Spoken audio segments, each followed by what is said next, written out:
আসসালামু আলাইকুম ভাইয়া। এই যে আপনি এখানে কতদিন যাবত বিজনেস করেন? বাজারের শুরু থেকে 7 বছর। 7 বছর ধরে। তাহলে আপনার অভিজ্ঞতাটা বেশি, ঠিক আছে। এখানে বেশিরভাগ মানুষ বহিরাগত, যারা চরেরও না, চরের ভোটারও না, তারা বাহিরের। তারা এখানে বিজনেস করতেছে। আমাদের কোনো সমস্যা নাই, আপনাদের কোনো সমস্যা নাই। কাউকে টাকাও দিতেছে না, যদিও ময়লার টাকা তারা দিতেছে, তারা ময়লা নিয়ে যেতেছে।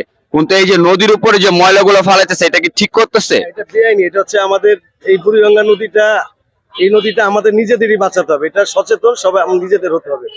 এটা বাজার, পাড়া, মহল্লা, এই মহল্লাবাসী সবাই নিজেদের এই যে আপনি যে এই যে আপনি কয়টা থেকে কয়টা তৈরি বসেন এখানে বাজার করেন? ফজর আজান থেকে বাজারটা শুরু হয়, 10টা বাজলে শেষ হয়ে যায়।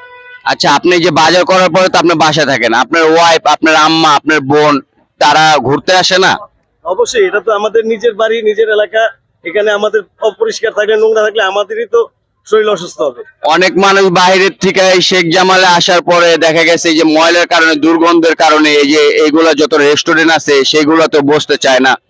না, এটা হচ্ছে কি আপনার সচেতন হতে হবে সবাই মিলে। এগুলারে যেভাবে হোক একটা পানিশমেন্ট হোক বা আপনার সচেতনতার একটা আদেশ নির্দেশ এগুলো দেওয়া হবে, এরকম একটা নিয়ম করতে হবে। আপনি কি চান যে আমাদের চরটা অনেক সুন্দর হোক, মানুষ বাইরের থেকে আসুক? অবশ্যই, এটা তো অবশ্যই চাবো। আমাদের এখানে মানুষ আসলে আমরা ব্যবসা ভালো থাকবে, দোকানপাট চলবে, সবাই ভালো থাকবে। আর এই যে অনেক মানুষের কমপ্লেন যে এখানে একটু দামটা বেশি, আপনি কি বেশি দাম নেন?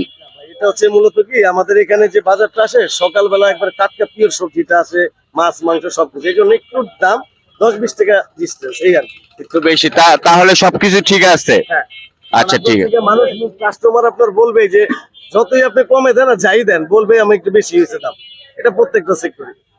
আচ্ছা, এই যে যারা ময়লা ফেলায় তাদের জন্য আপনি একটু কিছু বলে দেন।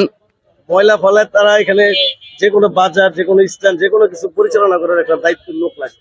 এগুলো ডিসিপ্লিন না করলে কোনোদিনই সচেতন হবে। সচেতন হতে হলে আগে নিজেদের সচেতন হতে হবে। এটা হচ্ছে সবচেয়ে বড় বিষয়, এই আর বলা আর কিছু নেই।